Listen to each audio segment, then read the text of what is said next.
जर वास्तूमध्ये वायव्य दिशेमध्ये काही दोष निर्माण झाले किंवा आधीच काही निर्माण झालेले असतील आणि ब्रह्मांडीय ऊर्जामध्ये काही मोठे बदल घडले आणि त्याचा प्रभाव आपल्या वास्तूमध्ये झाला, तर वास्तूमधल्या लहरी सगळ्या बदलतात आणि त्याचा परिणाम वास्तूमधल्या सर्व लोकांवर होतो, प्रत्येक व्यक्तीवर होतो.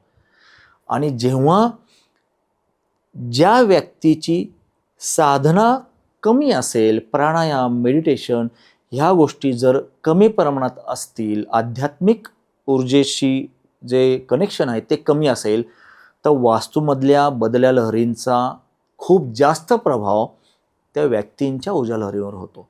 आणि जशा त्या ऊर्जा लहरी बदलतात, तो ऑरा बदलतो, व्यक्तीची विचार करण्याची पद्धत पूर्णपणे बदलते.